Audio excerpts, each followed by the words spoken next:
This is where the fun begins.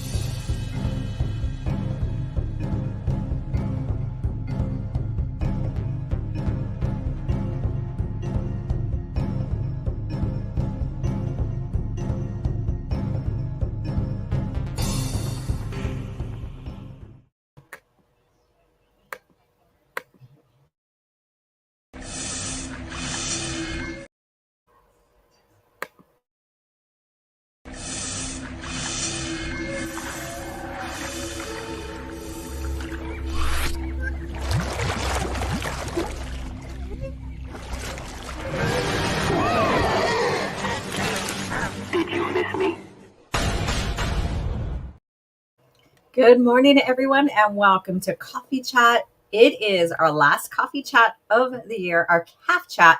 There we go. I slipped up again. CAF chat. So it's our last CAF chat of the year, and I don't like my lighting here. I'm going to probably rearrange the studio here because I have some fun stuff that I can add to my background, and so I'll show that to you here pretty soon. But let's see who's in the chat. Good morning to you guys from Cali. I know some of you guys are probably in the evening time or afternoon. Let's see here. So it's going to be a fun laid back chat today, other than talking about is Hellboy in Star Wars now. So we're going to laugh about that, discuss that as well. But please go vote for your favorite rogue. Yeah. So the final four up, we have Gavin Darklighter, we have Wedge Antilles, Jaina Solo, and Hondo Core. And I chose them we voted through the different eras that the Rogue Squadron exists in. And so I wanted to choose one, or have you guys vote for one from those specific eras. And so, of course, Gavin is, New Republic, basically, and that goes all the way into, Legacy as well. So he does, go up in the ranks and stuff. By the time we get to Legacy, he is a commander and stuff, or even more so than that. And then we have Wedge Antilles, who never really wanted to take any other ranks. He still wanted to be the commander of Rogue Squadron and stay with his pilots. And that's basically his whole career for until basically he ends up retiring. Always been a rogue, always will be a rogue. And then we have Jaina Solo, who basically is like her Solo and Skywalker family, of both being an excellent pilot and mechanic, and she really earned her spot there as well. And Hondo Car, which is probably not too well known, because by the time we got into the comic Legacy, the buyout was coming close, and so we didn't get any more extending stories of that era. What happened with even the formation, or the formation of the one Sith, and and the storyline that leads up to the Legacy comics. So please vote for them, one of them. Wedge and Jaina are tied at 50%. Gavin and Hondo Car has no votes as of yet. So get your vote in for your favorite rogue here. And good morning to you guys. And what's in your mug? I have this right here. One of my favorites in my merch here. And this is totally original. The original painting has the galaxy behind, which I have to finish it, but it has a galaxy behind Luke. And he is basically tattooing Sunset Dunes or whatever, because that's where his origin story begins from. And so I thought that, when I had a vision of this and started painting it, then I was like, let me put it on merch, take the galaxy part out of it, and put the word hope, because that's where we began at with Star Wars. Even though it wasn't called A New Hope, it was always shown that Luke was the hope of restoring the galaxy, the peace, and the Jedi. And so, yeah, I just thought I'd, do something, fun and unique. So let's see who's in the chat before we get going. Dad Man Walking, hey, what's up? How you doing? Howdy, y'all. Yes, how are you doing? And the Fractured Filter is in the house. Good morning to you. And then Soul Assassin, ripping off Hellboy now. Right, we'll get to that. I hate my lighting. I hate it. I'll have that squared away. I might just turn off the camera here because I'm like all in the dark. Let's see here. And then I do have my ring light in front of me, so I don't know why. I do have a missing bulb in my ceiling light, so that might be it too. And then having the windows behind me probably doesn't help. It shadows me a little bit more. So Hello, everyone. Please hit the like and share the stream out. Yes, share it out. Let everybody know we're live. Everybody's slowly trickling in. Dadman says, done and greetings at Soul Assassin. Thank you so much. And then he says again, I'm not at work. Yay, I have fun today. Unless I get summons away. Oh well, hopefully you're here for the long haul until we end the show. And Fracture says, what that from? What are you talking about? The Hellboy wannabe Jedi person? We'll get to that. Let me see here. And who else is trickling in? Jackson, what's up? Cheers to you. What's in your mug? Well, if most of Gen Z wasn't seriously culture deficient, it'd be harder to get away with. Culture deficient. What are you talking about? Hellboy being in? Um, I'm not defending anybody here, but I think that in a way they do have culture, of course, because they're families and stuff. And another way, I think that they want to be outside the norm of what their family has structure has set for them. Like they. So I think there's a conflict, like I don't want to resort to what they want me to be. So I want to be whatever I want to be, kind of deal. And so we see that with all aspects of that. So, and then see, Dadman says, this is the first time I didn't vote for Wedge. Laugh out loud. Whoa. Wow. Let me see. Let me take a look. I bet you more than likely you voted for Jaina then, because so far, Gavin and Hondo don't have any votes. So that was easy to narrow down. And Batu is here in the house. Hey, OG, what's up? Okay. And then Jackson says, Hellboy.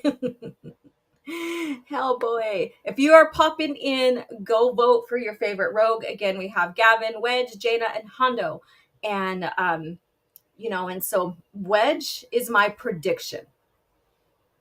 Probably because he is the utmost OG of Rogue Squadron, other than Luke, because him and Luke created Rogue Squadron. In fact, Luke is the one that departed from Rogue Squadron and gave Wedge the reins. And but he always had an honorary spot within Rogue Squadron as well.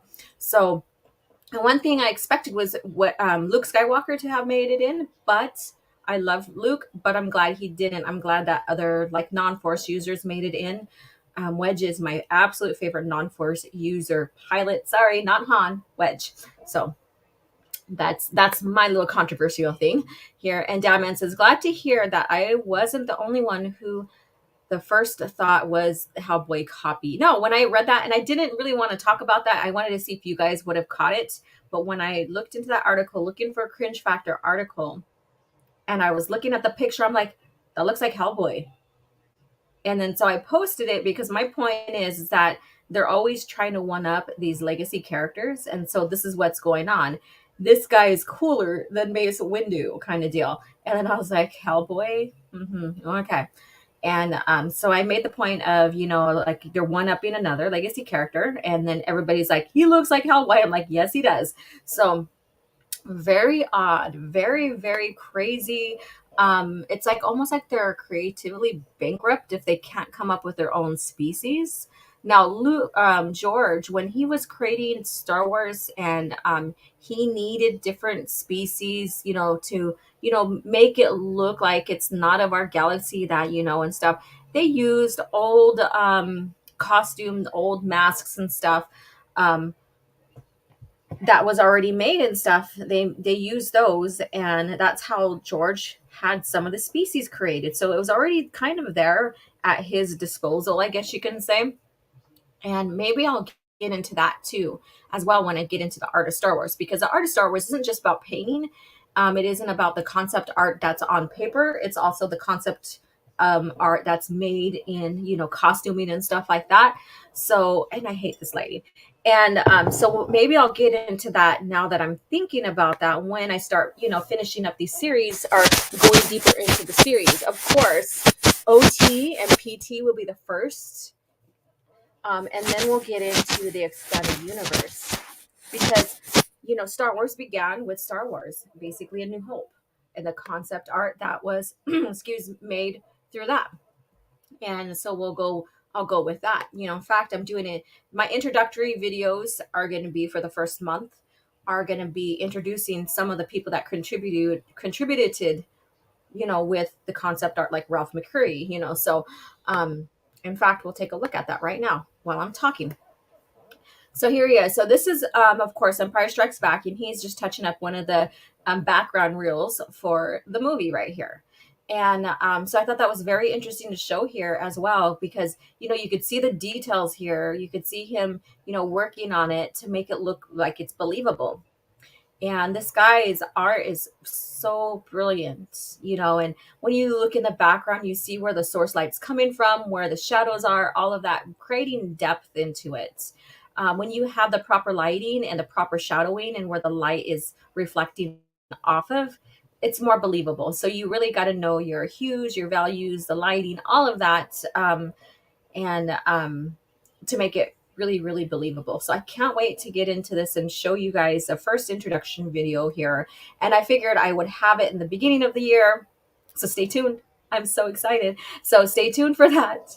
Yeah. And then kicking off the new year with the new video series. And then, so it's going to be probably every other week. So every 2 weeks. Yeah. So twice a month. So, and will be a concept art, and I might go slow through some of these artists here, just because there's a lot to talk about.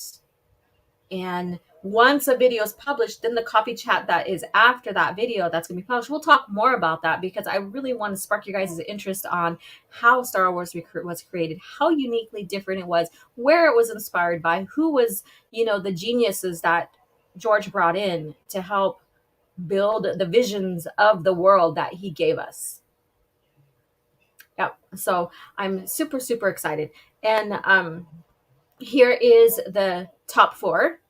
So I wish I would have had Hondo Carr in his pilot outfit, but he is in his Rogue Squadron jacket here. So that's close enough. And so we have all 4. We'll see who is the top, probably within another 40 minutes or so. So you guys get your vote in. If there's a tie, then we're just going to have to, create a poll to break that tie within Coffee Chat today, because I don't want to leave it with a tie. Don't want to leave it with a tie. Not whatsoever. So let's see what you guys are doing in the chat. And I'm obviously to so many things. I got that within a second. Let's see here. He is not Deveronian. Nope, he's not. And we'll get into that. Once we get into the cringe factor article, we'll get into that. Let me see here. Fracture Filter says, they're just lazy creatively, so they keep pulling designs from other places. Hey, Stig, what's up? How are you doing? Disney turned Wedge into Mr. Nora Wexley. I shake my head. Yeah, I don't like his character in the new Nora whatsoever. When they changed his arc and how he became a part of the rebellion, that right there turned me off, because it was so pitiful how he lost his family, how he watched his parents get blown up in their station there. They had like I guess you could say, fueling station up above Corellia, I believe. I might be wrong on this one, so excuse me. It's been a while since I read that comic, read that story. Yeah, and then so after he lost his family, basically, Booster Tarek, who was close with the family, took him in as his own, I guess you can say. And so he grew up with Mirax, and so that's that story in itself. At least he had that, and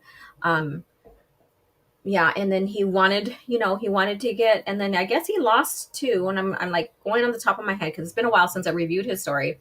He also lost his girlfriend to the Empire as well, and that's what pushed him over towards the rebellion. So, and Matt G is in the house. Hello, and so is Keck. Hello, or howdy. And then Zim, the despot, is here. Hello, everyone. So if you guys are popping in, go vote. Go get your vote in. Let's. Um, okay, so the tie, it's been broken here. So Gavin has 0. Gavin has no love. Wedge and Tilly's is 45. Jaina Sola is 36. And Hondo Car is at 18%. So it's getting very interesting. I'm so excited to see who's at top. And my prediction, my prediction is a wedge, but you never know because Jaina looks like she's been, neck to neck with him, and I don't say that in a bad way, okay, or in a presumptuous way. Soul Assassin Mace Windu has bad mofo written on his lightsaber and was already a badass by his look. Correct. And with this new Ahsoka story that came out when it was when the Clone Wars was extended with a new season to so-called finish it off, which I don't think they should have. I really don't think they should have made it go into the Revenge of the Sith timeline, even though Revenge of the Sith ends with the Clone Wars ending, because the Clone Wars is going on during that time. That's just the very end. I really don't think they should have done that, because it still makes you wonder, okay, why didn't they discuss where Ahsoka was? Like, she was supposed to be on fighting with the Mandalores, I guess you could say. She had half of the 501st during the time, which when we see Anakin marching on to the temple, he has his whole command. That's what it looks like. So I didn't watch through that last season. So it makes me question. That's why I'm questioning it. So if I'm wrong, if by then she's returned back and he has all command from there, but it just brings more questions because we have Obi-Wan and Anakin, and Obi-Wan with the council are talking with his masters about where are certain Jedis like Quinlan Voss and during that time, and it correlates with the books, and so we know what's going on with some of them already. We know already that where some of these Jedi are at because they speak about that, but they don't speak about the Mandalorian War or whatever is going on during that time. And because she is so important to Anakin and to the story, why isn't it mentioned? And that's where it leaves questions. So that's my little rant there. And then Kyle Katarn was the most badass Jedi. Yeah, he's one of them. He's one of them. He is like the very first favorite, like EU, like pure EU character. And that's because of the game. And that's because of the novellas, the little trilogy. Let's see here. And Channel Starface is here. Hello. How is it going? Yeah. Hello. How are you doing? And if I missed anybody by saying hello, I'm sorry. I'm glad you are here. Please hit the like button, and I accept, super chats and all that, so your support is greatly appreciated. If you haven't already, become a channel member or subscribe, either or both, whatever suits your fancy. I am going to set up another watch party for the Clone Wars 03. And I'm going to use Screener. So I'm going to get that set up and I will announce the day and time for my channel members. So if you haven't become a channel member, now is your opportunity to do it. I haven't set a time yet. I'm trying to sync everything up and see how this works. Give it a test run before I do that. So maybe mid-January or maybe towards the end of January, just to give myself time to learn that process. And so that we can rightfully watch the Clone Wars 03, Tartakovsky's Clone Wars, without being kicked off and shut down basically. And so I'll do it that way. And then I'm also on Rumble as well, so go ahead and follow me there on Rumble and support me on that end, because you never know what will happen here on YouTube, and I'd rather have a secondary platform to bounce off of. So you guys' support is greatly appreciated. Let's see here. Jane has been dethroned. Uh-oh. What's going on here? Oh yeah, we're still Jaina's just underneath, literally, no, underneath Wedge. Let me see. Rex is just a discount. Alpha 17, not as cool. Yeah, and I did do a little fact about him on Twitter. And so I thought, so if you haven't seen that, go ahead and check it out.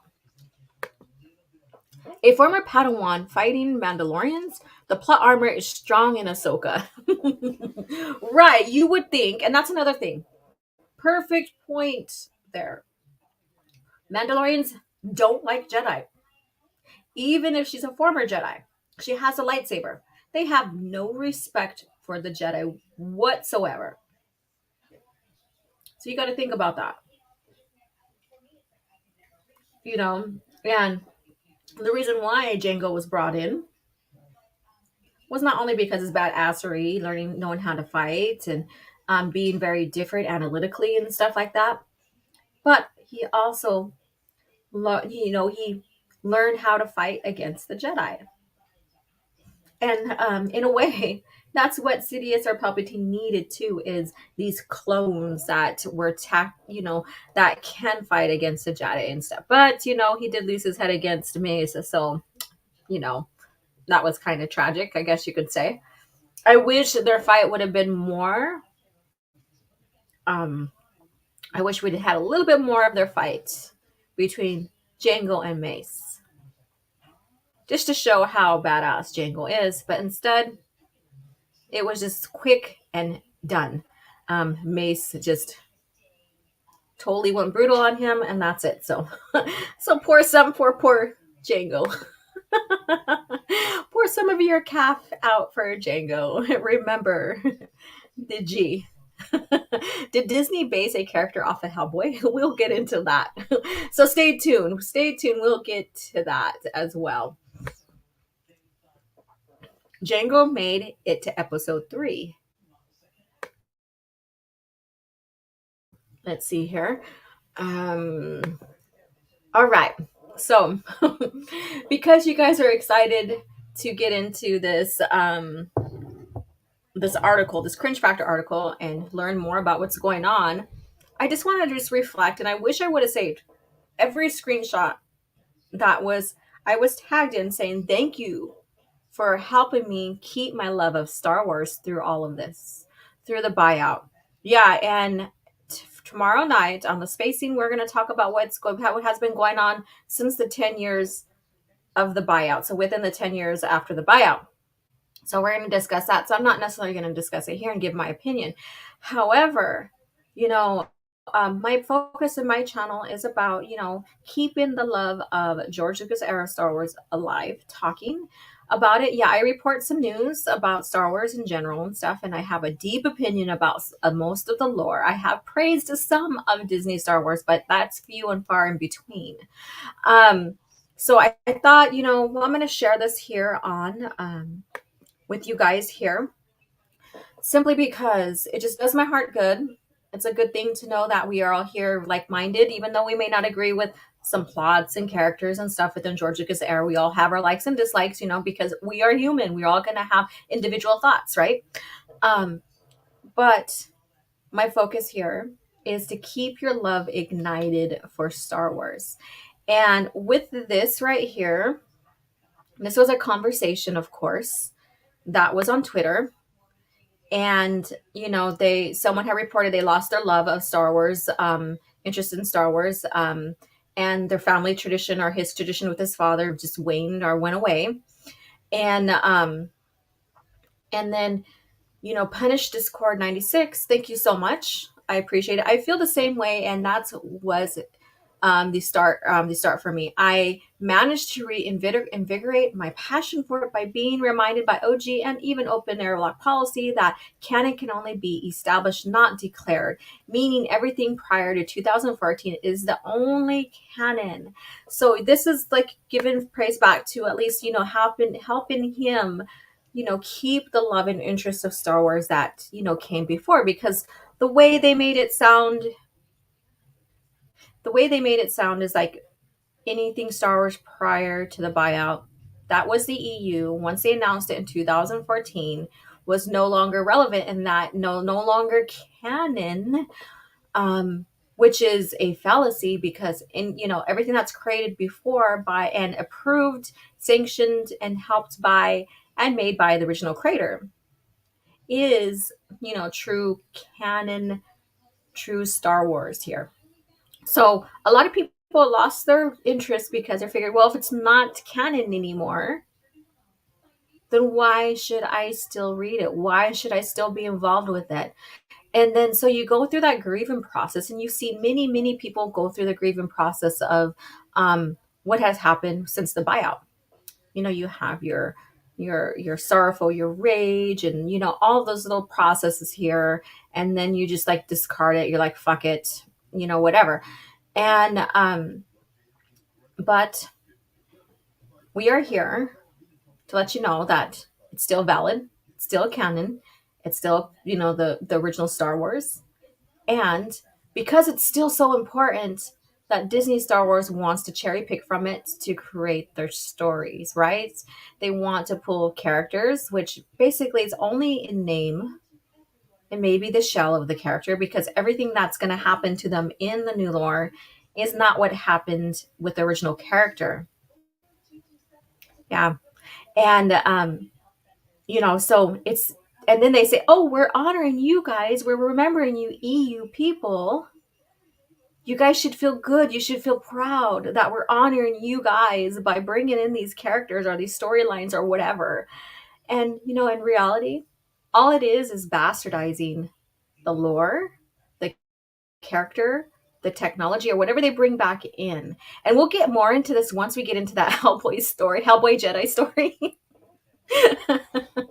Because I think that shit's so funny. But, we'll get into that because it talks about them exploring and opening up to the outer rim.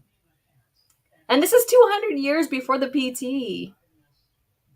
When in the original lore, the outer rim was already established and colonized, I guess you could say. And I'm not trying to use that word in like in some kind of like weird analogy, like SJW thing as of today, but they already settled, colonized, or whatever you want to say, the outer rim like 3,000 plus years before then, even more. So we're looking at 25,000 years. Okay. So once hyperspace technology was invented, so we know the Ricotta is the one that used hyperspace, the original founder creators of that. Then the Corellians learned how to get past the force part of using the mechanics of the hyperspace drives and created their own. Yeah, Corellians. We already know that the Corellians are probably the best pilots ever out there. A lot of like the rogue pilots and a lot of the great pilots that you hear about are Corellians. Not Skywalkers, but Corellians. So speaking of Corellian, let's go ahead and check out to see what the poll says so far. So if you're just coming in and joining, get your vote in. So Gavin Darklighter, he's from Tatooine, so he has 0. He has no love. Poor Gavin. And then Wedge Antilles is leading at 52%. And then Jaina Sola is at 38. So Wedge is Corellian. And then Jaina basically is Coruscanti. And that's where she was born. And then Hondo Kar is Mandalorian. And he's at 10%. So here you go. So here's the standing. This will be open still for another half an hour or so, just to give people coming in time to vote. If I have to break any votes, then we'll have a quick poll. I'll make a quick poll, another poll, so that we can do that. So let me see what you guys are saying here. I know that we have new people who hopped in. Let's see here. Justin, hey, what's up? What's up, OG? What's up, chat? Thank you for joining. Thank you for joining in. RC Scott, hell yeah. And then that's why they constantly are cherry picking the EU. Laugh my ass off. Yeah, LMAO. And open airlock policy. What's up? I love shout outs. Yes, I wish I would have kept every single screenshot. I wish I'd kept screenshot. So I think I'm going to do that for this coming year. It's every screenshot. I'm going to do every screenshot. And then when I have the last CAF chat of the year, we'll review that, shout outs, all of that. just to show how successful, we are with keeping and maintaining people's love and interest of Star Wars. And that's what the channels are about. It's not about just, bitching and complaining, moaning and groaning on what we don't care for, what's going on in the lore and the remake that makes people look at the OT and PT in a different light than what George intended. It's about keeping the lore in front of you. The stories, the characters, the planets, everything about Star Wars, the galaxy of Star Wars in front of you. So, yeah, makes it seem like a difference is being made. It does. And so I know I've been tagged quite a few times over this last year. So just to keep track of that, shout out to these people here that, basically have, more hope, just like my mug and my little icons, up above in the right hand corner where it has Luke and it has hope. There is hope. There is hope. Um, as long as we're here still talking about it, keeping it front and center, more people are going to be drawn in. More younger generations are going to be drawn into the EU. So we got to keep going. And I'm hoping that this art of Star Wars will also spark some more interest in not only the EU, but the movies and looking at in different light. And yes, I'll eventually talk about the special editions and all of that. That's the most controversial talk right there when it comes to the OT is George's special editions, but that will be for another time, another topic. Let's see here. Disney Star Wars is anti-fan fiction. Anti-fan fiction. Well, yeah, I see what you're saying there. Jackson, canon is a meritocracy, not a bureaucracy. Okay, open our lock says my video on how to remain engaged with Star Wars. And you guys go ahead and bookmark that, go watch, let him know you were there, leave a comment, and by all means, share. Share with us what helped you keep you a fan, what we call the dark times. Star Wars has their little era of the dark times when the Empire came into control of the galaxy. That was the dark times right before the OT. So we had like this 19 years of dark times here. So far, we're only 10 years into the dark times right now in real life with Star Wars. So here we go. And again, join me on Open Airlock's channel this Friday, so tomorrow night, and we're going to discuss about the 10 years since the buyout and and then other authors and stuff. So stay tuned for that. That is 7:15. It begins 7:45 my time, Pacific Standard Time. So go and click reminder so that you know when he's going live and let him know you're going to show up. And then Open says if they want to honor the EU, they should sell the property to someone who will declare 2014 current fan fiction and let it be managed properly. I agree. I think that's the only way to continue the EU is to take the property out of Disney's hands. They're a corporation. All they care about is money. They really don't care about story or lore. And one thing that was declared by the story group is like they told on Twitter, they announced that they can't veto any incorrections or any direction the story's going in. So why in the hell do they have a story group then if they can't keep track of it? And Soul Assassin says the Disney writers are lazy. They don't want to keep track of 25 plus thousand years of lore for their checkpoint stories. That's why they made it such a narrow timeline. It's amazing. So we're going to get into Hellboy Jedi here pretty quick, since we're slowly segueing into that in our conversation. But it's amazing how much time they cut off from that. And when it comes to hyperspace invention and mapping out the hyperspace lanes, 200 years before the PT. But then when you see them travel across the galaxies, fighting in different areas of the galaxy, a lot of the fights are the outer rim. So you're trying to tell me within 200 years that the outer rim is now like fully settled, and populated, you know, instead of primitive, I guess you can say in a sense. Because what really is, yeah, some species were already technologically advanced. We already know, like the Mon calamari. But once, hyperdrive was invented and space travel across the galaxy was done, mapped out, made sure that their routes were not conflicting with stars and planets and stuff because, you can die. Yeah, I'm just being very to the point on that. Um, then other, species started picking up on technology and started advancing. But now we're supposed to believe that they advanced so quick after 200 years. 200 years is such a small time. Something to think about there. Does Disney know what they're doing? I don't think so. We've already proven that. See, I have a super chat. I'll get down to that. Sell hashtag sell Star Wars. And then let's see here. So Assassin says Hondo Carr's story never ended. I bet he would have been Mandalore after getting revenge on the traitor. Yeah, on the traitor. Yeah. And that's one thing I really need to get back into building my lore stories on these characters and stuff. He is one interesting character, and I haven't done anything on legacy characters just yet, other than talking about them. Um, yeah, so Hondo Carr, he's very intriguing. He is very intriguing, and I think that you guys would love to see a lore video. I just really need to get back into the lore videos. It's when you're doing like documented videos and pre-recorded videos kind of deal, that takes some time. That really, really does. It takes some time. Um, doing the voiceover or even speaking on camera, facing the camera.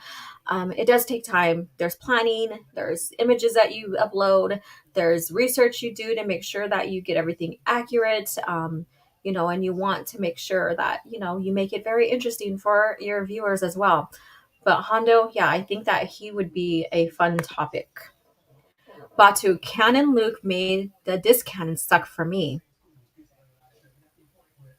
Okay, Canon Luke made the discount. Okay, I see what you're saying. And everything they make from before the ST leads up to Luke on Octu making a fool of himself. When something new comes out, I say, what's the goddamn point? I agree. I agree. Everything leads to the Disney trilogy.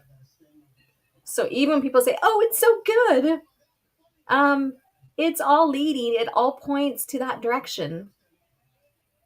It doesn't change the fact that, Disney's Luke is going to be this guy who you would think would have enough sense as a Jedi Master to not believe a vision, knowing that visions are just one truth, are just one story, are just one thing that reveals the future. It may not be true whatsoever. And that's what Yoda has told Anakin. And he's told many Jedi, and he's also told Luke. That's one of Luke's lessons in Empire Strikes Back. Is that visions of the future are just one bit of story, and it may not be true. So you really don't trust those visions in a sense. You just have a glimpse into something that could or could not be, right? But yeah, he had his vision. So Disney Luke had his vision of his nephew. The original Luke, he had three, he had two nephews and one niece. But anyways, this guy, he went ahead and listened to the vision like a stupid idiot. What got a master, you would think, because once you become a master, you have the wisdom to know and understand and not act so rash, right? And that's been one of my key points with that. And he acted rash. Oh, but he's human. He makes mistakes, and that's why he ran away cowering. Well, then he's not really a Jedi Master if he already learned that mistake from Empire Strikes Back and repeats it again 25 plus years. He's friggin' retarded. That's all I gotta say. Disney Luke is retarded. All right, so here we're at the super chat. Hey, thank you so much, Abunas, $10 super chat. Good morning to you. Get your vote in for your favorite Rogue Squadron pilot. We still have about another 20 minutes to go on this poll here. If there's any ties, then I'll run the tiebreaker poll before coffee chat ends, or CAF chat ends today. So Thank you again. Just popped in now. Already voted and glad. So I didn't read that before I said that, but that's just reminding everybody else. I'm glad to finally be back with my favorite Star Wars elitist. Thank you so much. Don't know how long I can stay as I'm still on vacation, but hearing your love for the lore makes me smile. Well, thank you. That's what this is about, darling. And thank you so much for your continued support. I'm gonna go ahead. I didn't get any new equipment for Christmas, so I get to take whatever I earn and make from this channel this month, and I'm gonna get me a podcast mic. So I'm gonna invest into a really good podcast mic. I've been looking at a couple, so cheers to that, and then getting my whole setup. Running my ether cord so that my internet is streaming a lot better. I mean, just getting all the professional shit taken care of. Let's see here. Does that no? Hey, what's up? Does that mean we got another 9 years of dark times to go? Hopefully not. Hopefully not. But I get what you're saying. The stunning and brave Megatron. What's up? I disagree. The best decision George made was putting a giant dinosaur in front of the camera just before Luke and Obi-Wan got there. Obi-Wan got interrogated by the stormtroopers. Oh, that's funny. Let's see here. And Dadman says channels like this and open air lock are what keep me into remembering to look at what made me love Star Wars to begin with. And cheers to that. Cheers to that. Let's see here. So, you guys, are you ready for? Oh, Mr. Dystopian's here as well. Hello, hello, you guys. Whoever's popping in, vote. I'm gonna go ahead and look at the poll one more time, and then we'll get rolling on the cringe factor topic, and then we'll talk in accordance to that. So, favorite Rogue Squadron pilot? Gavin is still at 0. Poor Gavin. I'm going to pour out some CAF for you. And then Wedge Antilles is 54%. Jaina Sola is at 38%. And Hondo Car is at 8%. So get your votes in. Wedge is still leading. He is my prediction to win, but you never know. We still got a full 20 minutes. Yes, podcast mic for the win. Hell yeah. Hell yeah. All right. So let me go ahead and switch gears on this. Let's go ahead and look at the article. I'll scroll up here. So here we go. We have, and this is by Kevin Erdmann. I need to get a pop-up blocker here. I've always been meaning to download one, but I haven't for this computer. So we have this guy here.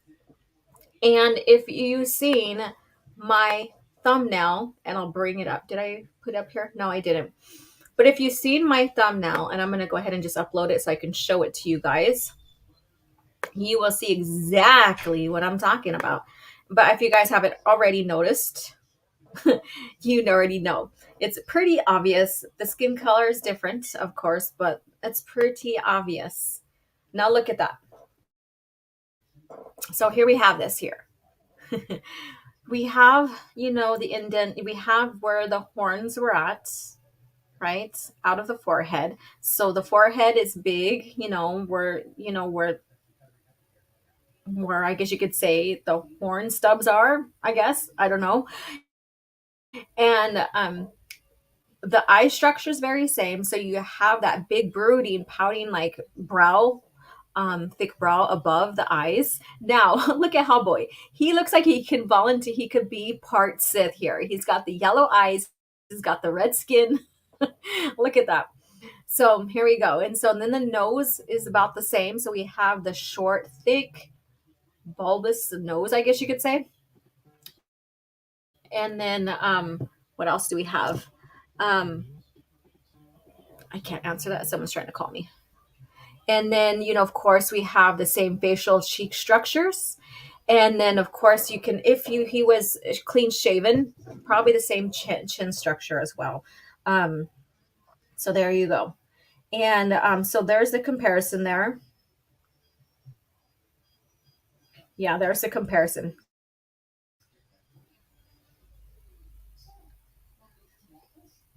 All right. So let's see what you guys are saying in the chat. It's pretty much obvious. Maybe people are not voting for Gavin because he has the same name as California. Gavin Newsom. No, I don't even want to think about that. That's so funny though. That's hilarious. They're like, no, we don't want him. um, Puckhead. Puckhead. Let's see. Parter Ingle. How hard can it be to come up with a cool name? Half bald mullet. Yep. Yeah, so here we are with this here. And let's see here. So, a preview for Star Wars New High Republic series is here. So, of course, people are saying the High Republic is very popular, successful, what have you. Um, I don't agree, but hey.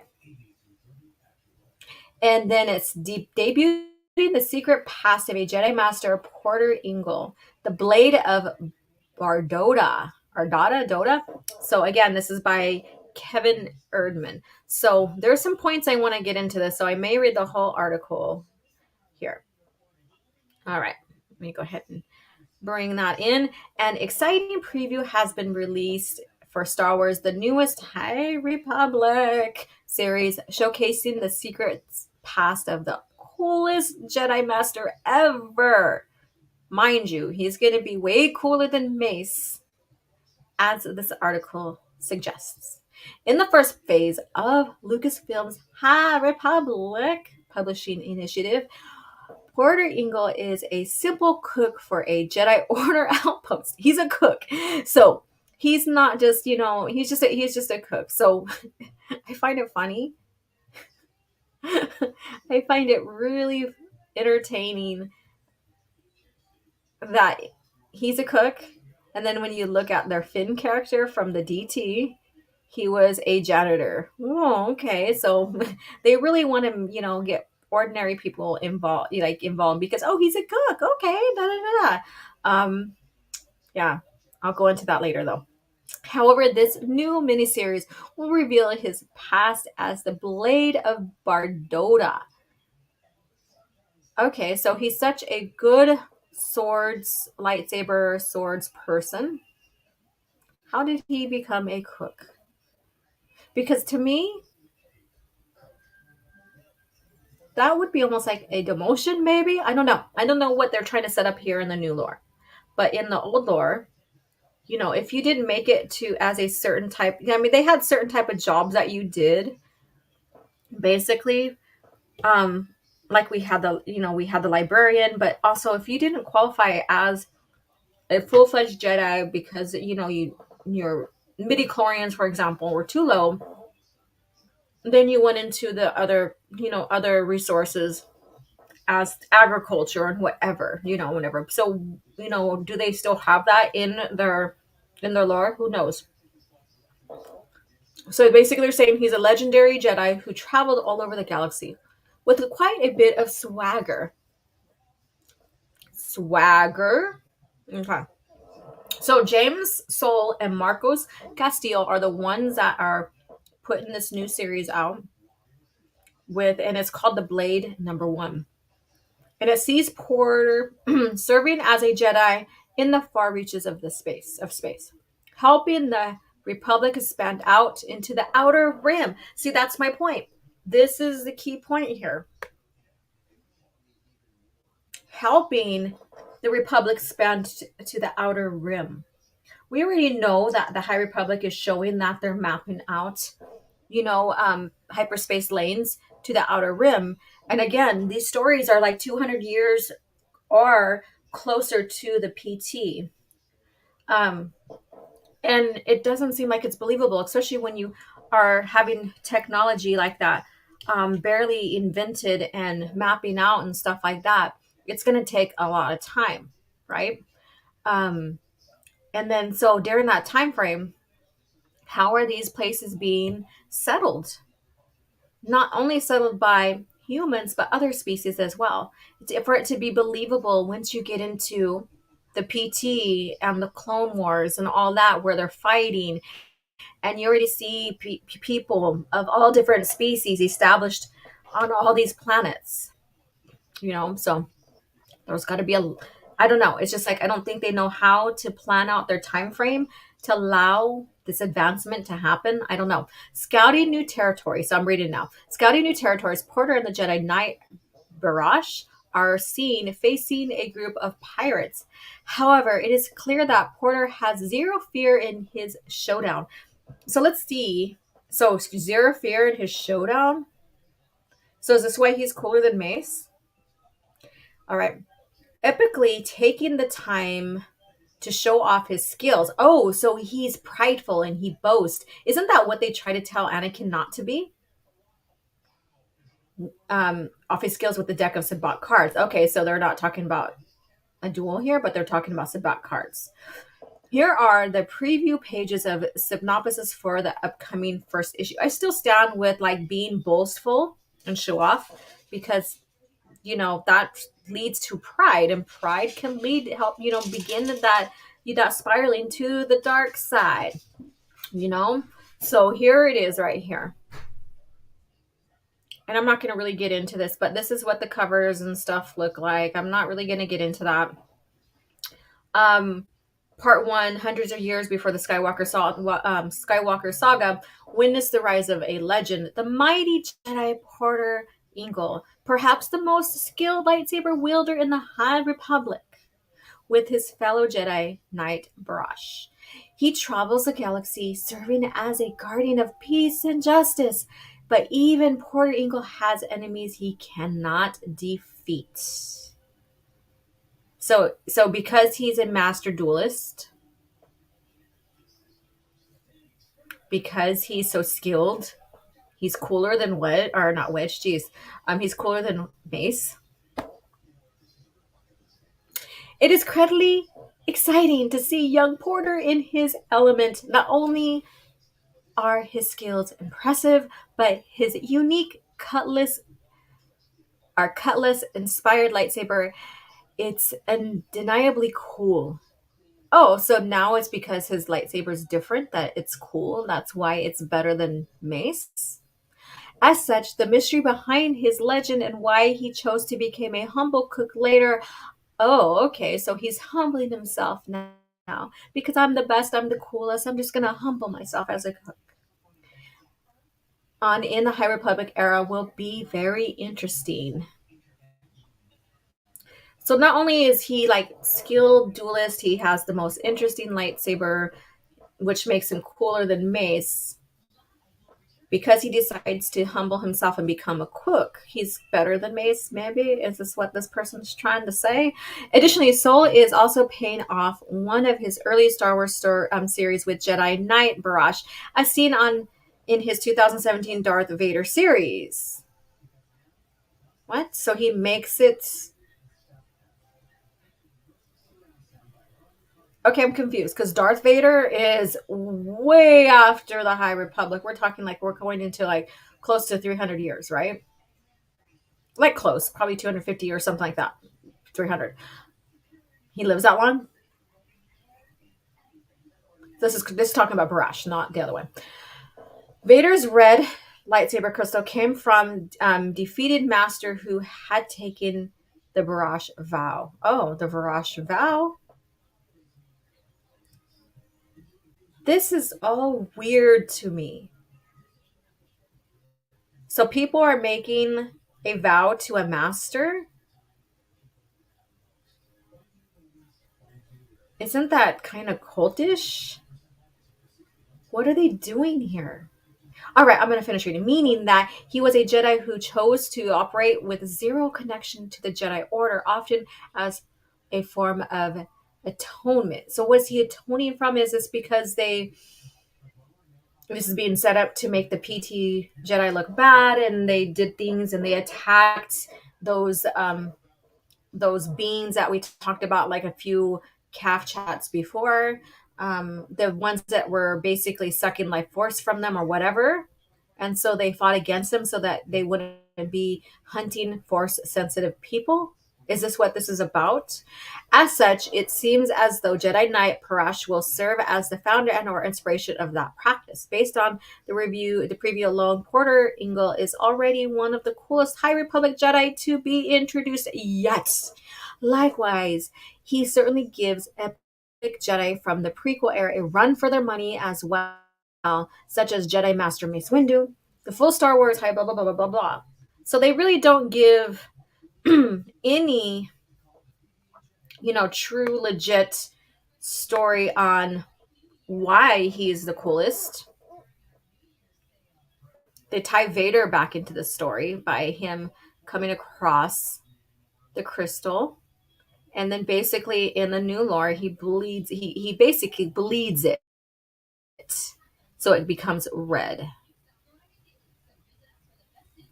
So he's better duelist. His lightsaber's way cool, and then later he decides to humble himself, and so that's probably why he's better, more cooler than Mace. Do you guys see the pattern here other than him looking like Hellboy? Do you see the pattern of these people wanting their characters to supersede George's characters so that they can have some kind of relevancy? Do you guys see that? Do you see what's going on with that? And you know where it started with? Rey. Yep. She had to be better than the Skywalkers. And then take the Skywalker name. Instead of, like I said, a better story would have been that, in a sense, I guess you can say, being devil's advocate here, just common sense. If she would have kept the name Palpatine, and shared that Palpatines can be good. She can redeem the name. If they wanted her to be such a redeemer, she could redeem the name.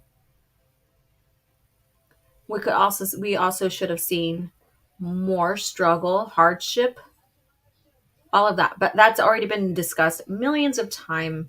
I really don't give a shit anymore other than laughing at the character still. But if they really wanted her to have some type of redeeming qualities, then showing that a Palpatine can be good and redeeming the name would have been pretty epic, I guess you can say, in a sense, for their lore, right? Right. So, anyways, going back to this right here with Hellboy as a Jedi. Now, like I said, his skin color, this type of character here, and I'm just going to go ahead and put up my thumbnail here. So we have a clear shot here of what the two looks like together side by side. And so you can stare at that. But his species is Ikrukian.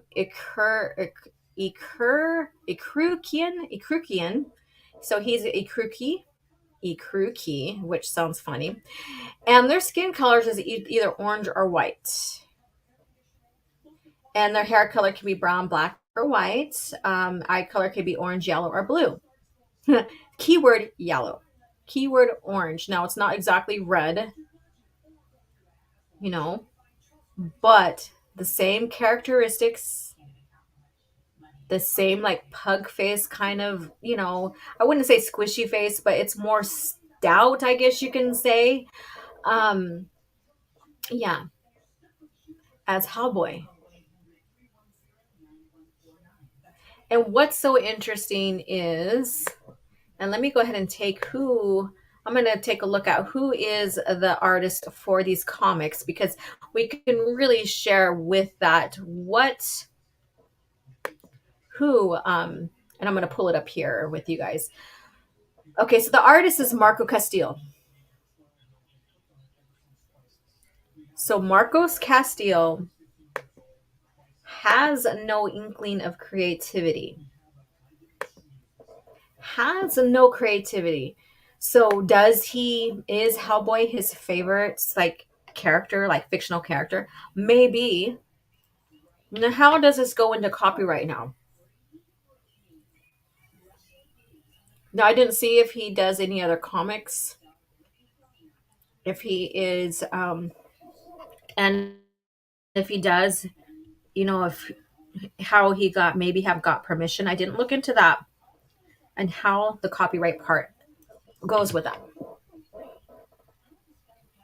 So, but it's exactly the same. Now, if he was orange and had the yellow eyes, who he would look just like Hellboy in a sense. Skin color would be lighter. The tone would be a little bit different because it would have a yellow accent to it, I guess you could say, because red and yellow make orange, right? Common sense. So here we go. And as I said, George Lucas, he did get inspiration from, what was on hand as, to use for Aliens making of OT. But this wasn't copying someone else's stuff. This was him given permission to use those already not being used masks, characters, whatever that we see in the cantina, right? And if you want to learn more, you can always pick up the Star Wars archive book, and it goes through all of that. That's such an amazing book. I'm still going through it. I haven't posted much of it on Twitter as of lately. I've been busy, but excuse me, it is such a very interesting read because you get into George's mind, you get into the other creators' minds there and what's going on during the OT, and it's just so enlightening as well. And it really gets into even the financial parts of some parts of when he was trying to get more funding for the next movie and so on and so forth. But I'm going further away from this topic here, so let's come back. So with how similar this character looks to Hellboy, I just question now, okay, so where does the copyright issues come in? Because that's a thing. I do art. I do Star Wars art. The characters resemble the characters created by these artists that were brought in by Lucas and his company for the comics and stuff, right? And I do have to switch it up. I offer, for purchase of them and stuff like that, but they are inspired by, so that's where the copyright issues come in, right?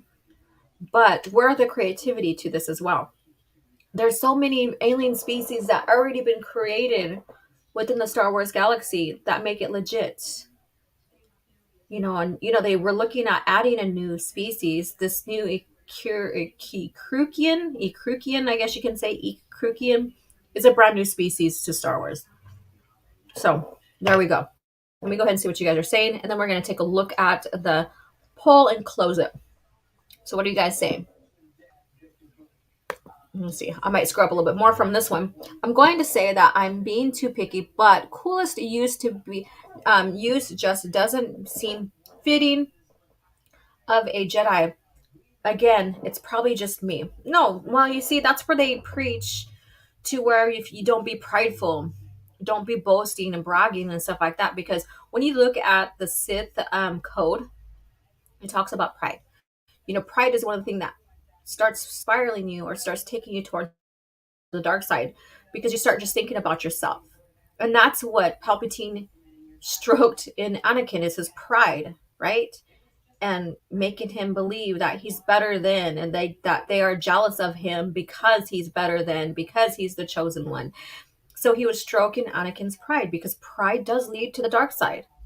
And this is where I question, where are they going with these Jedi now? Is pride now part of the thing now where a Jedi can be? Without falling or beginning that track down the dark side, so, even Obi-Wan was like doubtful about his skills with his lightsaber, his dueling and stuff like that. He was very, very modest. He was never prideful about anything. So he's one of the greater examples of having no pride. Anakin was one of the biggest ones who had pride and was arrogant as hell. And that's what led him to the dark side because Palpatine kept feeding into that pride. Let's see here. Does he have a spatula shaped lightsaber handle? I don't know. And then say, "Oh, Mace will cook you." And then these Marvel comics are going to break OG's brain, probably. And let's see here. Know what if they got Gordon Ramsay to play the Jedi in live action? And I'm gonna pause right here. I gotta close this poll here. So it's been over an hour, and this is the standing. So if you're just hopping in, get your vote in right now while I read the stats here. So Gavin Darklighter, 0%. Wedge and Telly's 50%. Jaina Solo, 38%. And Hondo Car at 12. So this is where the poll is ending, pressing end poll now. So Wedge Antilles, which is my prediction, made top. So he got half the votes of 26 people here. So those who've been following me on Twitter that did not make it into coffee chat or CAF chat and didn't get to vote, sorry you missed out. If your person that you liked wasn't voted in, well, I'm sorry. Wedge won, Jaina's in second, Hondo Car third, and then Gavin, no love whatsoever. Sorry, Gavin. Still love and respect you. Pour some out for Gavin. Yeah, so that's the standings there. Don't have to do a poll, like a tiebreaker poll. I thought I would between Wedge and Jaina. For a while there, it was close. Wait, Disney made a Hellboy looking Jedi? Right, Sama. Hello and cheers to you. Good morning from Kelly. Yes, look at that. Look at that. Come on now. Really? Oh, God. I think I read this one. Batsy says, another Gary Stu Disney star or Disney's character pass. Yeah, and that's the thing. So he's so cool because he was the best duelist ever. Well, Mr. What's his name? Mr. Wannabe Jedi Hellboy character. You never came up with your own lightsaber dueling technique. Mace wants to talk to you about that. Vapod or Vapod? Now, when it comes to being great at what you do, you make a new type of fighting style, right? And also, you are able to skirt on the edge of the dark side to harness that. Not everybody was trained Vapod or Vapod. I don't know, Vapod maybe? Because of that. Because people wouldn't be able to control their emotions, skirting on the edge. Mace was able to. That says a lot about him. No, he necessarily doesn't fully go dark. He skirts on the edge, but his emotional structure is able to keep him from crossing over, in a sense. Now, that's not gray Jedi. We're not getting into this gray Jedi bullshit, because I don't believe in that. And it was only mentioned a gray Jedi in the lore, which basically is not necessarily canon, but people, like, just a couple of instances, it was only mentioned because these Jedi didn't want to obey the council. So they were just basically going against council orders. Gray Jedi isn't being in between the light and the dark. And Mace, when he's doing Vapod or Vapod, he's not necessarily going between the light and the dark. He's still staying within the light. But if any wrong emotion probably would have sent him to the dark, right? So he's controlling his emotions and stuff. So that's where, I'm like, okay, that can go into a gray area there with the Vapod. But that's why it wasn't never taught to anybody. Like when Quinlan Voss in the comics, the Republic comics, when he learned about that and he was studying it and stuff, and he was trying to prove himself to Mace that he can use it without falling or crossing over to the dark side, basically failed at it.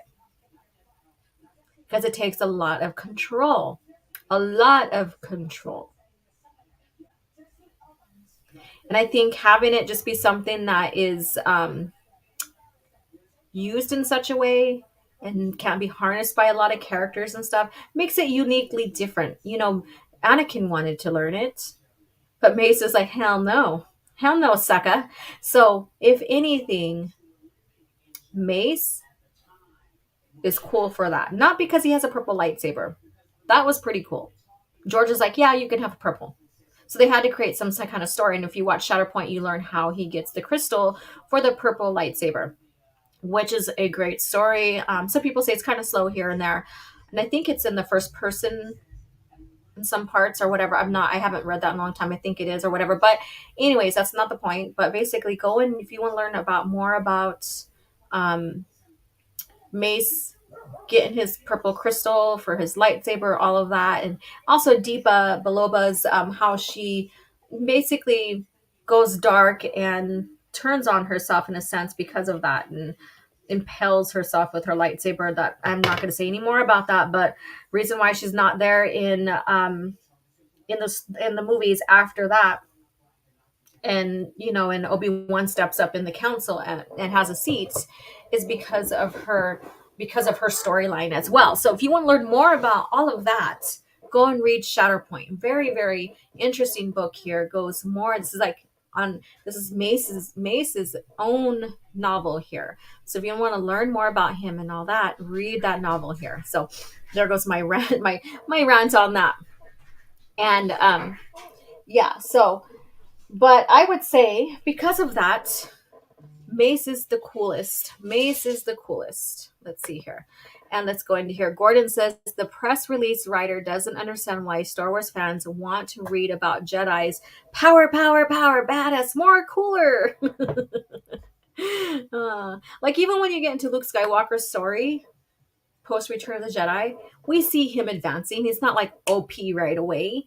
Even like 5 years, 3 years, between 3 to 5 years after Return of the Jedi, he's still doubting himself. He's still questioning if he's going to be a good master. He's still questioning if he's going to fail and he's going to have people turn dark on him and all this other stuff, and he still continues his own training, his own advancements. He still presses past those fears and doubts to train.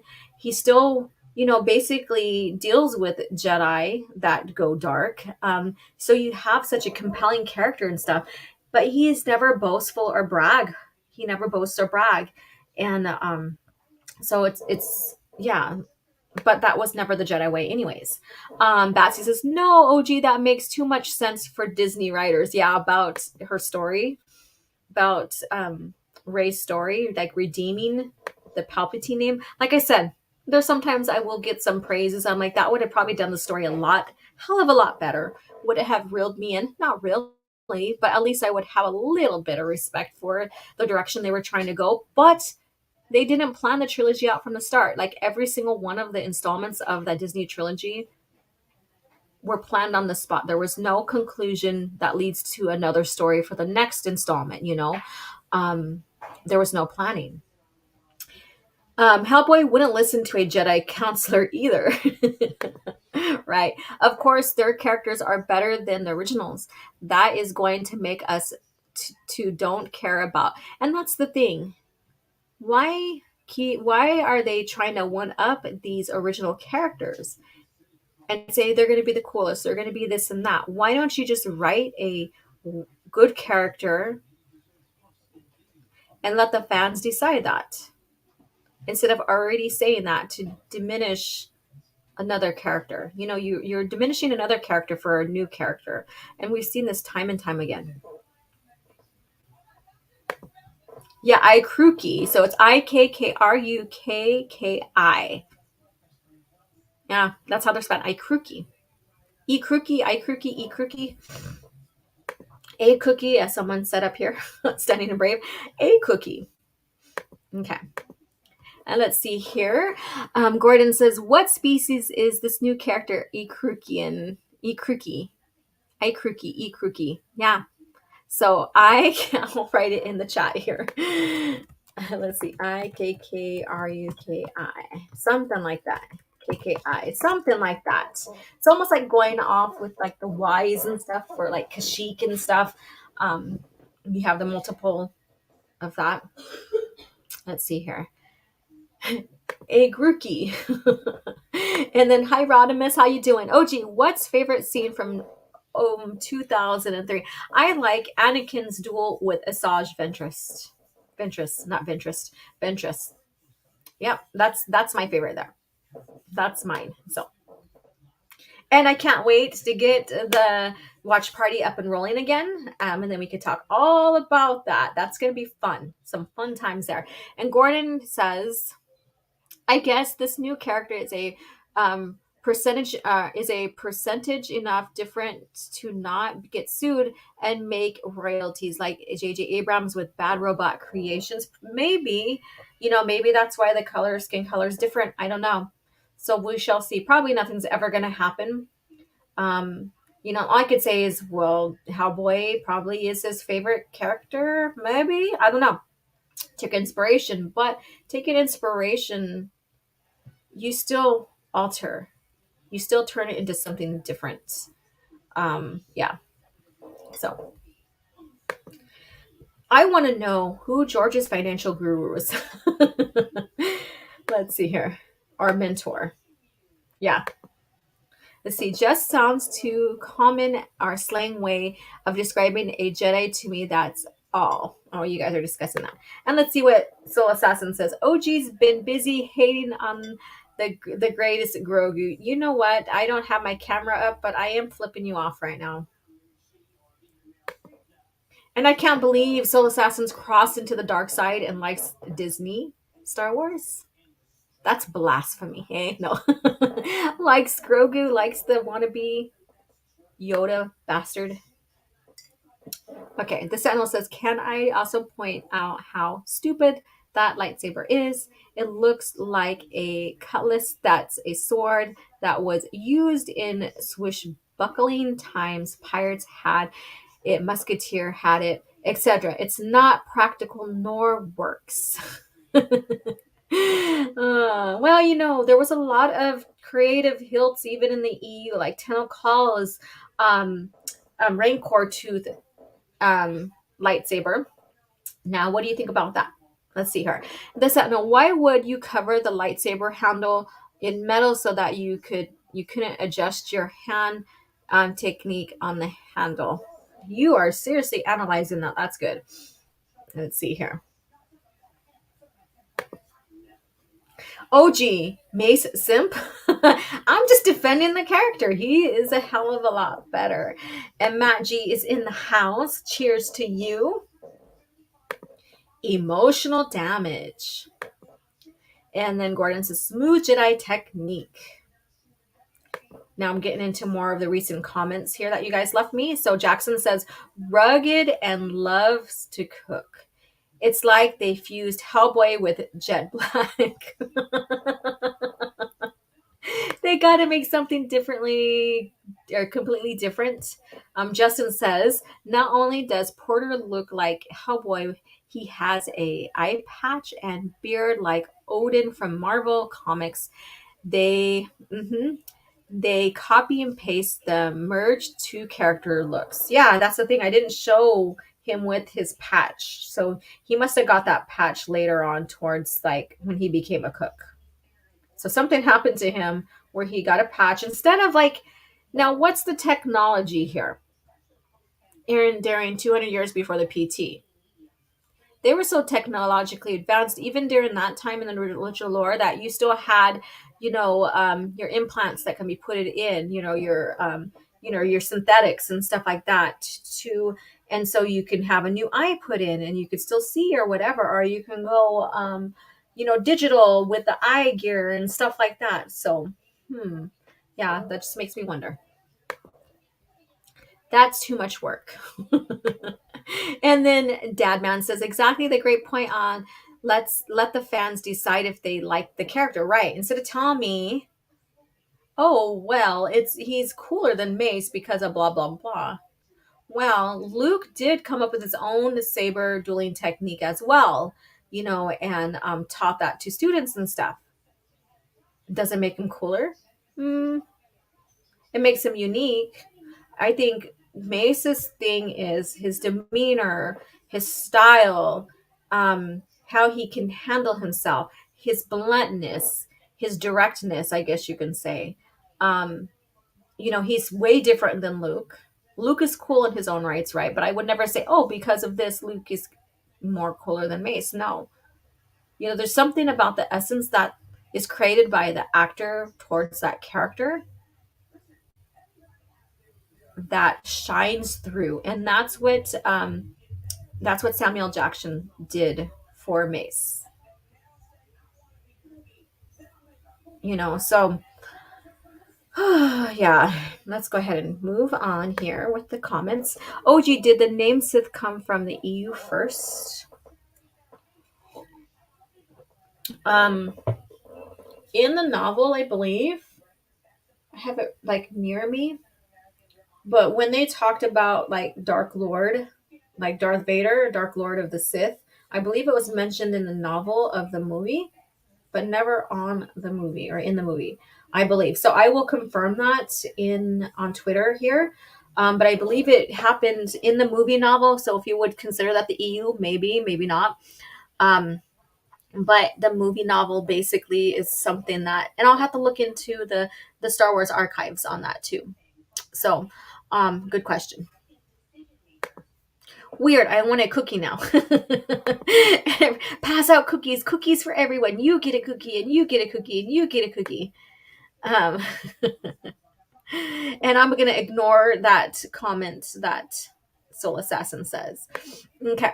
The Sentinel. I mean, I understand the purpose of Count Dooku's lightsaber. The curve heel allows him to make lightsaber strikes on a very sharp angles. That is very useful technique in form too, but not that. Yeah, I know. I love that you're analyzing all this. Pretty cool.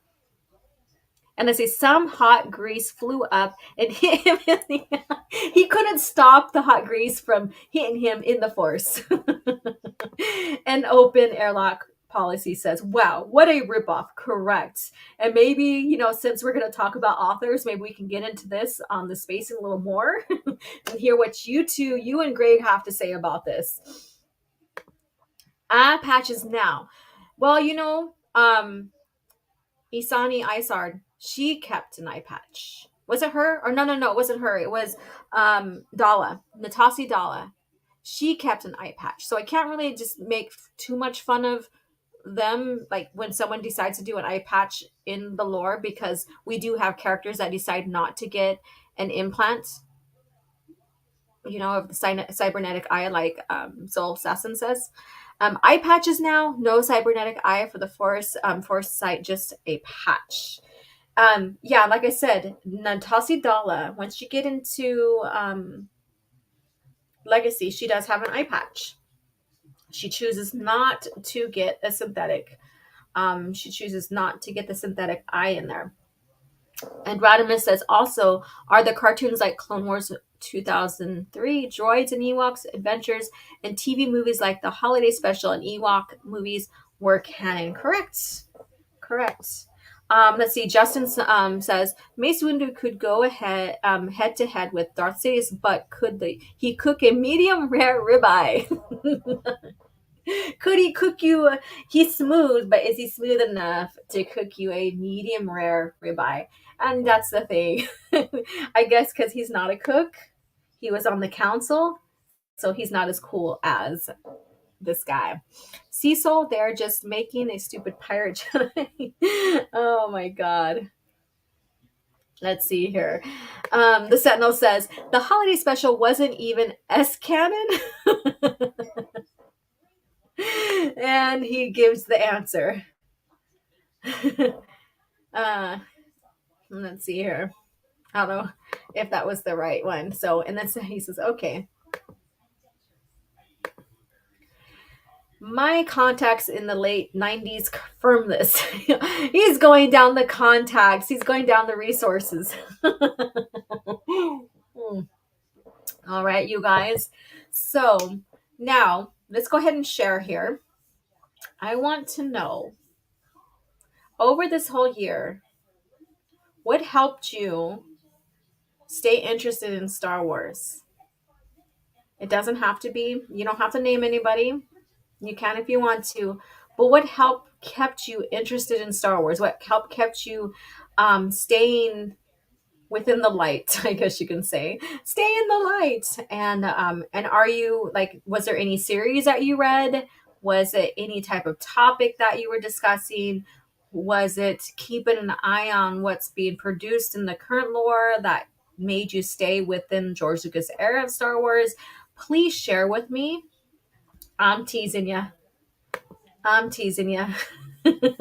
Yeah, the good old AOL forums. Man, I remember those days. So share with me before we start closing out, because I didn't want to stay on the stream too long. I do have a house full of families still here, and everybody's starting to wake up and stuff. So share with me what kept your interest in Star Wars, George Lucas era of Star Wars during 2022. You could share here, and then I will also post the question in my community chat on Twitter. I want to know. Was there a certain character that you read about that kept you interested? Was it coming and returning and listening to us talk about Star Wars, whatever channel you're involved with that kept your interest? Was it reading a brand new series that was recommended to you that you haven't read that re-sparked that interest? Is it rewatching the rereads by Matt Wilkins as well? There's so many sources out there. Is it listening to Knights of Malvin and how he just really gives it to all the shills and stuff? So let me know. Let me know, because everybody's story is different. Just like everybody's story and how they began with Star Wars, their very first contact with the EU is different. What's keeping your heart in Star Wars? Let's see here. And while I'm waiting for you guys to bring up your answers, I'm going to go ahead and join OG's community. Yes, so it's on Twitter community. It is specifically all about George Lucas era content. It's not necessarily there to, create a bashing against the new lore, the Disney lore. It's about sharing stories, sharing what we like, comparing things, and and getting into the heart of Star Wars, basically, and talking with each other, sharing fun facts and all of that. Let's see here. Soul Assassin says to follow OG on Twitter as well. Thank you so much. And then again, press the like button, smash the like button, and subscribe to the channel if you haven't. Become a member, because I am going to link up with Screener so we can watch the Clone Wars 03 without being yeeted off. And so I'm setting that up. I'm going to do a test run to make sure I get it done properly so that I can send you guys the link. We can meet here on in the StreamYard / YouTube and still watch without having it shown up on the screen, and discuss it in the chat and together. So Batsy Universe says, collecting the action figures and OG community keeps me going. Awesome. And Open says, for me, Star Wars has been ingrained in my life so much that I could never be disenchanted. I recognize Disney stars from the start, and it only reinforces my love. Yeah, and there's some of us like that. For me, I'm the same. It's always been integrated in my life somehow, some way, and I can distinctly tell the difference between the two and know where my heart lies. So even with the bastardization of one of my most favorite characters, Luke Skywalker, and the direction they took him, that didn't affect me to where I'm like, forget this shit, I'm done, I can't anymore, because every time I look at Luke now in the original lore, I keep seeing that new character of Luke, because I can distinguish between the two. You gotta, and that's the thing. I think that's the trick, is looking at the stuff in a different light, knowing which one's the pure original versus which one is a mockery of. The Sentinel says, the same, collecting the old school action figures that I missed out on, plus just playing the old video games that I never got to play because they were on a different console that I didn't have at the time. And that's the thing. And that's, there's, you can get a lot of games now on PC. And I think I think the Dark Forces were remastered now from what I shared. So that it looks cleaner, I guess you can say. I haven't looked into it or asked anybody who's now playing it what their review is, and I would probably would love to do that. Bring someone on who has played the, I guess you could say, the reconfigured Dark Forces, the cleaner version. I guess I don't know how what to call it. I'm sorry, and see what their review is on playing it. I drink, therefore I am says, for me, it was Legacy of Ash by Nerds and Stuff. A really good actual play of Star Wars Edge of the Empire. Okay. And all the other groups telling their own stories through TTRGP. Yeah, PG. Yeah. And then Justin says Darth Malvin is the goat. Yeah, I haven't watched none of it. I have to go back. I haven't watched many YouTube um, channels within the last month or half a month. So I feel like I'm catching up on everything because my life got really busy in a sense, working on my own content, getting this Art of Star Wars all out for you guys here soon. And then family stuff, holiday stuff, shit happens. It's like the time of year when things are just really crazy, right? And so I got to go back and watch some of his videos. I have to go back on his Discord and say hello. I'm still here. I still exist and kind of stuff. So let's see here. Gordon says, Tim stole my answer. It's the same answer. You could say same. Kind of hard to give up something that's been part of your life for years. Star Wars channels and always something new to learn. There's always something new. There is always something new. Like even going back to watch Matt Wilkins rereads, he even points out, hey, I must have forgot about this or I didn't pick up on this. So when you go back and read something, revisit something, you're going to probably uncover something that maybe you just like overlooked or maybe just didn't catch on to you at the time. And that's the beauty of it. And the EU is so expansive that once you go back, it's like you're relearning, like I said, relearning something. There's a lot of content out there, a lot of games, a lot of comics, a lot of novels, all of that, and it's all done so beautifully. Yeah, you'll still see some little things here and there that are like, oh, they didn't crack this entirely or whatever, but it was so big and vast that there's going to be some mistakes here and there. However, it's basically such a beautiful timeline that they kept up pretty well. Justin says, I honestly gave Disney Star Wars a chance, probably because they goaded me and others in by using EU authors and were still dropping EU books after the purchase. But once I started picking up books from the people like Claudia Gray, I could see where the books were headed. And then, of course, TLJ came around. Yeah, there's a couple of novels that came out that they still kept in what they would call legends, and that's like Razor something. And it's a Leia story. And then what else was there? There was another one, but like Tarkin and Heir to the Jedi, they decide. Oh, and Kenobi was one of them that they decided to keep as quote unquote legends or original EU. But like Tarkin and Heir to the Jedi, they decided to put into their lore. So when you read like those stories, you still have hints of original lore in there. Like you can say, oh wow, okay, that sounds like that era and not the new. But then you can also tell enough between the two to where you know where they're going with the new lore. So that they had to like rewrite a bit of Tarkin. I don't know much about Heir to the Jedi. I think they had to go in and kind of tweak that story too to fit in their lore. But you could still see the hints that it was originally going to be for the legends, quote unquote legends, what they call legends now, are the original EU. So that was the decisions that they made during that 2012 to 2014.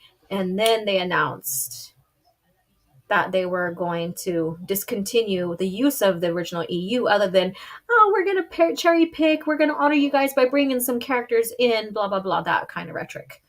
Let's see here. And then James says, for me, it was the X-Wing series and the Clone Wars. Just knowing that there are so many stories still yet to be told, and hope that eventually that spark will return. That's what we're here for, dude. That's what we're here for. And thank you guys. And let's see here. Justin says, I constantly reread Darth Plagueis Bane trilogy among other EU books, and also started diving into a lot of EU stories I haven't read. That's amazing. See that, like, if you still haven't made a dent in reading through the EU, you still have a lot of content to get through. A lot of stories that you didn't know evolved or were there. So you have a lot of adventures in the EU, in the Star Wars universe to go, which is a beautiful thing. And of course, you're going to discover what you like and you don't like. Everybody has their likes and dislikes, right? Um, but exploring, it's all new content to you once you get into those books you never read, and exploring that and seeing which direction they go with wherever you are in that timeline of Star Wars history. A beautiful thing, a beautiful thing. And then I think I've read about 70 plus or so EU books to date. So many left. Correct. And then the comics as well. The comics as well. I don't agree with Matt Wilkins all the time. There are some books where he misses the point of the books, or he misses something important from the book and says it's bad. Yeah, I mean, everybody's going to have their likes and dislikes, like I said, and they're going to see it in a different light, and that's fine. And that's the beauty of it. We're all individual thoughts, right? We all have our own um, journey within the lore and what we like, we dislike, and stuff. Justin says Mall Lockdown released 2 years after the purchase. Also, Annihilation, Old Republic, right? There we go. So, you guys, thank you so much for tuning in. We're going to go ahead and conclude here a little shorter than our normal 2-hour CAF chat. And yeah, please go check out the Young Jedi Knight audiobooks from Fan Made Star Wars audiobooks. So it's a great project they're doing here. So if you cannot find the Young Jedi Knight books anymore, which are not being reprinted, so if you do find them, they're going to be like $500 for reals. I'm not joking. Then checking out what Fan Made is doing is A plus. You'll still get the stories. You may not get the book to hold in your hands. That's the beautiful part of having the book. Sadly, for the ones that aren't being reprinted, I feel so bad. But is having the book, that book smell that books have, and sitting down and reading, getting under a blanket or getting a nice comfortable chair, turning on your reading light, and really getting into the story. So, but like I said, Young Jedi Knights and all these other series that are not being reprinted, if you find them, they're going to be a pretty penny. So it's worth checking out this YouTube fan made YouTube channel.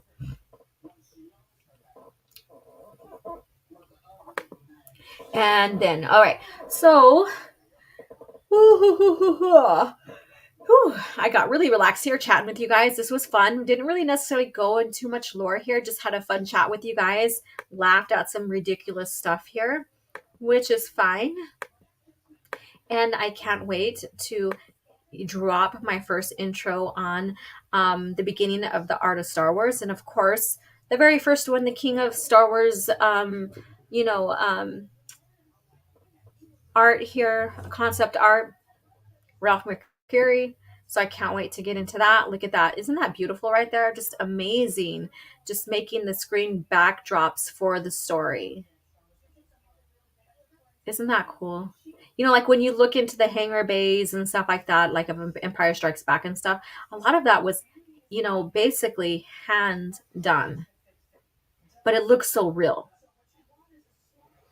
Amazing stuff. So I can't wait to get into that. Hopefully this will spark your interest into looking in for yourself at other Star Wars concept art and beginning your journey there, and growing more respect towards what George was doing and creating and what he was inspired by. So thank you guys so much for tuning in. I will see you guys on Open Airlock channel or Open Airlock Policy channel, tomorrow night. After I'm done teaching yoga, I'll get home, get myself ready, and when he's ready for us to hop on, we'll hop on with him. And again, that begins 7:45 Pacific Standard Time. I only know at my time, so he's what, 2 or 3 hours ahead of me. So you could do the math. And we're gonna, like I said, discuss, you know, how we are, where we're at within the 10 years, and how everything is, with the lore, Star Wars since the purchase. So we're at 10 years now of the purchase, basically, and other things. So it should be fun. So thank you guys again for tuning in. Jedi yoga, yes, Jedi yoga. And thank you guys for tuning in, and thank you for the continued support. Keep an eye out for channel member watch party. I will get everything situated, and once everything's a go, I'll announce the time and send you guys the links so that you can join in and join me on the watch party for the Clone Wars 03, Tartakovsky's Clone Wars, and that should be fun. So thank you guys again for tuning in, and may the force be with you. Have a happy new year if I don't see you guys on Twitter or whatever. And we're coming up on it, right? We're coming up on it. So have a great new year, and talk to you guys later. The fate of the galaxy is now in your hands. With the new LEGO Star Wars Slave One, you can load Captain Solo, arm your weapon systems, man the cockpit, and take off with the most feared ship in the galaxy. But watch out for rebel ships. No matter the enemy, no matter the firepower, you control the action. With the new LEGO Star Wars collection.